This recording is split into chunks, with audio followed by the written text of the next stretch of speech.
As Ben said, thank you for coming out tonight to think about democracy and to think about how to make our democracy work better. 2 years ago, I became the election reform specialist for the League of Women Voters of Pennsylvania, the state board. I had joined the League of Women Voters because I was concerned about education funding inequity. I was a youth pastor who worked with a church in Paoli but had a partner church in Kensington, Philadelphia, and I could not understand how there were kids in schools like this beautiful school who had natatoriums and auditoriums and every kind of advantage that you can think of, half an hour away from kids in schools where they didn't have school counselors, they didn't have school nurses, and the elementary schools in the neighborhood where we did our program didn't have school libraries. That was the one that got me. How can you expect children to grow up and be part of the world around them if they don't have books, they don't have libraries, they don't have the tools that they need to engage? So I began to try to understand that, to research it. That led me to the League of Women Voters, who are wonderful people who like to understand issues and understand how to advocate on the issues that they research, and are also very concerned about the way that elections work. And the more I studied the issues of concern to us, the state board, the more I realized that none of the issues that we cared about were being resolved. None of them were being, the laws, the bills that we were following, none of them were being enacted. The good solutions that many, many, many other states have put into law, in Pennsylvania it seemed impossible to have those things change. So we are by far the most inequitably funded school. We have the most inequitable school funding in the country, by almost twice of the next most inequitable. And you look at that and you think, what an incredible waste of human potential, of earning power, and then you see that played out in expenses on the other end in prisons and social services, and you think many, many states across the country have recognized on a sheerly economic level, good solutions make sense. And we are not able to put good solutions in place. Another one that was really concerning to me was shale gas tax.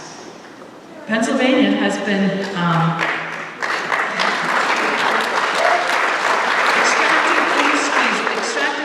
have taken advantage of Pennsylvania for the last century at least. And why is it that we don't learn from that? And why is it that we are the only state in the nation with a shale gas industry that cannot put a reasonable tax in place? And why is it that our legislative leaders are able to say, at the beginning of the budget process, that's not on the table? How do they do that? So in watching that, I said there's something really broken in our legislature, that the leadership are able to just say, this is not going to be heard, this bill is not going to move forward, this tax is not going to be on the table. Those decisions are made before a vote is ever cast. There's something very broken. So I became an election reform specialist, and as I began to talk to people to try to understand what is it that is so broken in our legislature, it became extremely clear to me that the problem is gerrymandering. The party leaders hold power very tightly, and they use it in lots of ways. So I don't think it's hard to go last because people talk about things that you would think, oh, I'll talk about them and scratch it off because they talked about it. But I don't think anybody talked about the process of enacting our bills, our maps. So the congressional maps are enacted as a simple bill. It's handed to our senators and our representatives, and they just are told to vote for it. I've been told, it would be interesting to hear Senator Leach comment on this, that the last time around the bill was handed to them just hours before the vote, that they didn't actually have maps to look at, they just had language on a page. Think about that. You know, language that tells you where the lines are going to be drawn. How in the world are you supposed to know what to do with that, especially if you're just given it hours before the vote? So that's how the congressional districts are drawn. Our state legislative districts are drawn by a 5-person commission. So the party leadership in both houses from both sides select one person, and then there's a 5th person who's chosen. So 5 people draw the maps that control all of our votes in the House and the Senate in the state. That's leadership from both sides, and they use that to great advantage for themselves on both sides. There's a great deal of collusion that goes on between the leaders on both sides. So we have been accumulating stories of legislators who want to vote on behalf of their constituents and are told, you may not vote that way.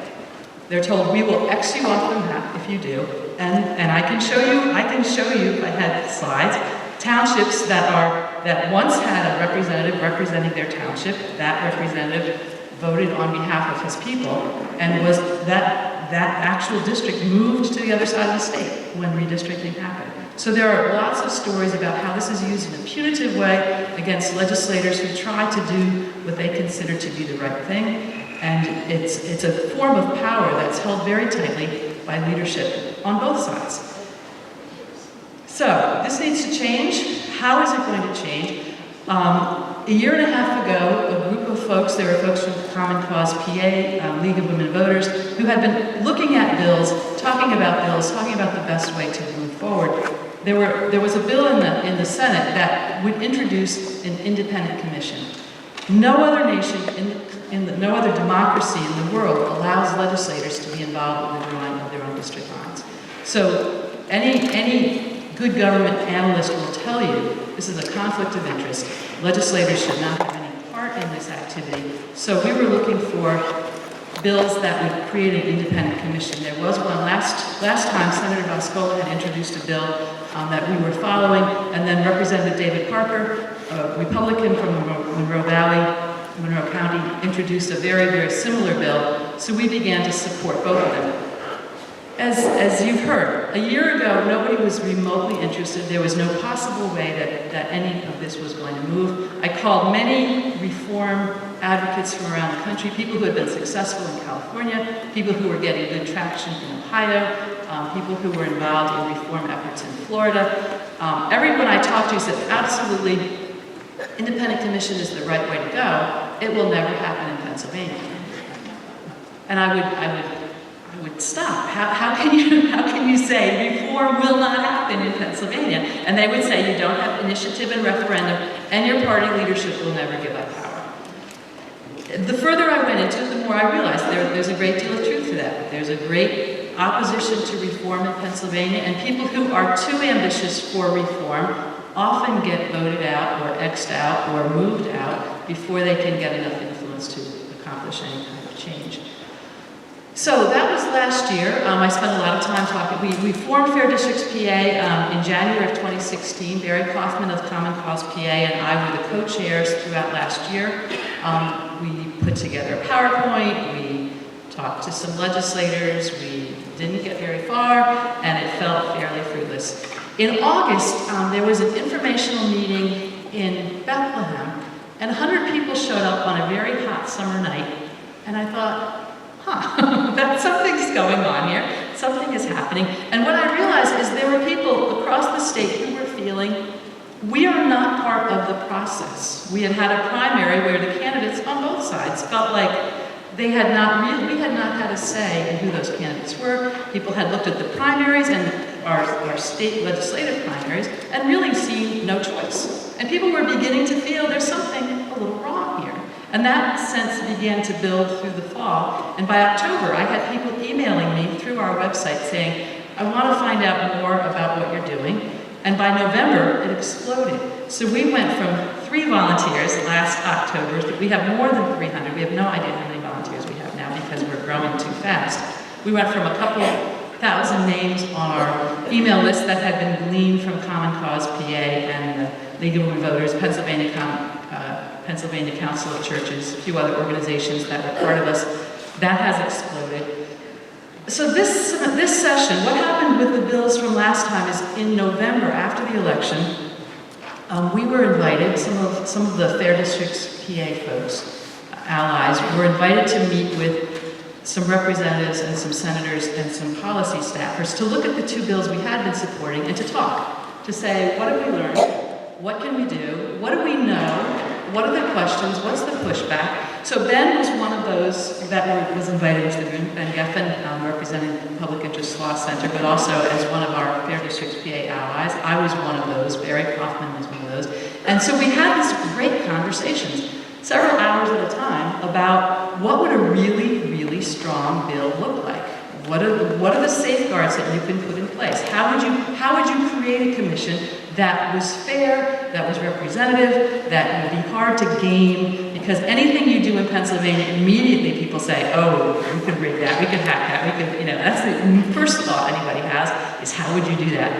So we spent a lot of time thinking about how would you create a program, a plan, commission that was not easily hacked, that could be fair and more impartial and more transparent. So the goal was to create that. The bill, as it's written, would be 3 pools of candidates. And people, it's been so interesting to hear the pushback that we get from every direction and to be able to respond to that. So one of the pushbacks is, where would you find capable, competent people who could be impartial? As if that's not, it makes me sad. It makes me sad that the assumption is that there are no citizens in our state who are smart enough to know that when democracy works well, we all do well. That makes me very sad. In California, they had, was it 3,000? 30,000. They had a ton of applicants for this commission. To me, we've had so many people come out of the woodwork, retired college professors, lawyers, teachers, lots and lots of people coming out of the, just coming to meetings like this saying, how can we help? How can we fix this? I'm sure that many of those people would apply to be on a commission like that. There would be 3 pools of candidates, one from the largest party by registration, one from the next largest party, one from those unaffiliated with those 2 parties. And those pools would be vetted so that they would not have been elected officials in the last 5 years, or married to elected officials, or lobbyists, or party leaders. And then from those pools, party leaders would be allowed to strike several, in the same way that that lawyers in a jury are allowed to strike several names of people they think would be unfit. And then from the remaining pools, there'd be a randomized selection process. Choose 4 from the 2 large party pools, and then 3 from the unaffiliated or third-party pool, yielding 11 commissioners. And any vote by those 11 commissioners would have to have a supermajority of 7, with at least 1 from each pool. So it forces the group to work collaboratively. It forces the group to think across party lines. No one person can hijack it, which is part of the reason for that number. We spent a lot of time talking about what would be the best number, what's too big, what's too small, how do you keep it from being rigged by one person or one group. And then everything would have to be transparent, so they would not be allowed to use the data that currently is used. So when you think about these crazy maps that we looked at, part of what's happened in the last decade is technology. So we've had gerrymandering, as Ben talked about, we've had gerrymandering since, back in the Middle Ages. As Senator Leach talked about, we've had gerrymandering here in the US for at least 200 years. So people say, well, why are you whining about this now? We are not whining about this. We're pointing out that in the last several decades, technology has changed. So we now have mapping technology that allows us to do all kinds of very creative things with maps. We also have data mining technology. So all the information about you is out there. What your income is, what your voting patterns are, what your education is, what movies you watch. So all of that information can be used and is used in putting those district maps together. So the bill that we are supporting would take all that away. They would not be allowed to have any of that data. It would simply be the population numbers and the map. And all of it would be available to the public. There's actually a plan, as part of one of our allies is putting the plan together, to make mapping technology and data available to citizens across the state and to run mapping competitions between now and the next redistricting process, so that all of you will understand how this works, and you'll know what a good map looks like, and you'll know what a bad map looks like. So to me, the real safeguard that we are working toward is an educated public. We've done 200 public meetings since January. Our Speakers Bureau organizer and I were talking, and I said, I think we've done 140 since January. I said, no, Carol, it's 200. And I said, that's more than 1 a day since you started. And he said, yes. So he's been working really hard with more than 10,000 people in attendance at those. Some of them have had 800, 700 people show up. Those are citizens who want to understand. So what we're seeing is people who realize, as you do, that unless we pay attention, our democracy is at risk. Unless we step up and insist on change, our democracy is in trouble. And so we have citizens across the state who are beginning to understand that, who are seeing this as a central focal point for change, who are working really hard to educate their neighbors and their fellow workers, looking for avenues to talk across boundaries, across partisanship, to say, this is something that we all need to care about. This is not Democrats' issue. It's not a Republicans' issue. It's an us issue. It's can we put democracy above partisanship? If we can't do that, we are in trouble. So that's what we're trying to do. We are really optimistic. The House bill, the Senate bill was introduced, Senate Bill 22 was introduced in January. We looked hard to find a Republican who would put his or her name first on the House, the corresponding House bill, and had a hard time because, as we've said, leadership holds tight fist, and especially in the Republican Party on this particular issue because they've had the power for the last 2 decades.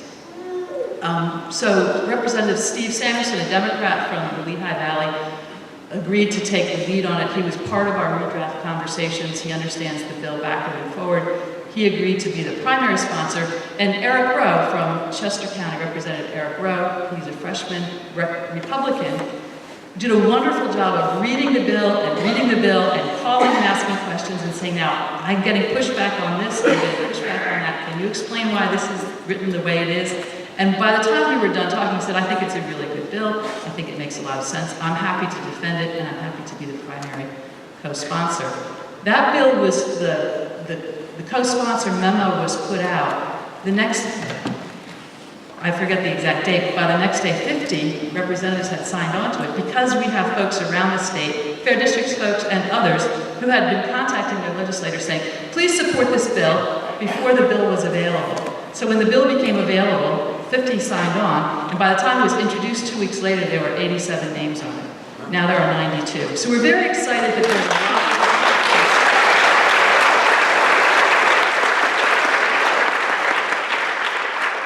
What's really exciting to me is that there's support, but even more exciting to me is that we have citizens across the state who are reading, I got emails from people saying, I'm trying to read this bill. It looks like it's the same thing that it was. And I say, well, that's kind of how bills are written. You put the way it was, and then you have to learn how to read a bill. There are people learning how to read a bill, learning how to track a bill, learning how to visit legislators. To me, that's exciting. We had a lobby day 2 weeks ago in Harrisburg. We had about 300 people show up. All of them had scheduled appointments with legislators or staffers, and did a really good job articulating how this bill would work and why it needs to be enacted.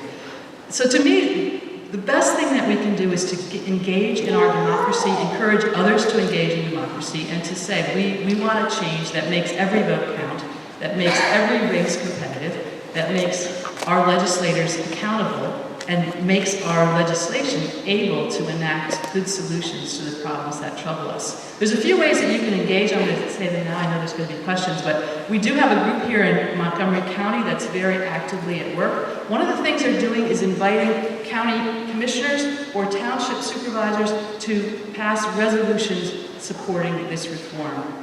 Because, as you heard, the county is impacted, your townships are impacted. It's hard to run elections when the lines are crazy. It's hard to find good representation when the lines are crazy. So we're inviting our local officials to support this. We have not had anybody vote against it yet. We've had some hesitation, but we've had citizens advocating strongly and doing a really great job on behalf of that. We have resolutions right now, I believe, in Bridgeport, Norristown, and West Norriton. We're looking for folks to help present those. And we have Jamie Mogul is here. Is she here? Anyhow, we have someone here who has been kind of shepherding this process, so you might look for her after. And we're also holding information meetings. As I said, we've had 200 since January. We have more planned here in Montgomery County, and there's a group that's planning one for Norristown, looking for some help in getting that organized. We'd love to have you join us. It's fairdistrictspa.com. You have our information in your packet. There's a postcard in there we've been encouraging people to send. We know that legislators are looking at them, reading them, and some of them are collecting them. And when we go to visit, they bring out their collection and show it to us, because they have some from us, and they have some. There are many other organizations around the state who have taken this as an issue that they are following, because they realize whatever the issue is that gets you going, the thing that you care about, whether it's school funding or shale gas tax or gun regulations or a reasonable budget, accountable government, whatever that issue is, it's not going to be fixed until we fix this. So thank you for your support.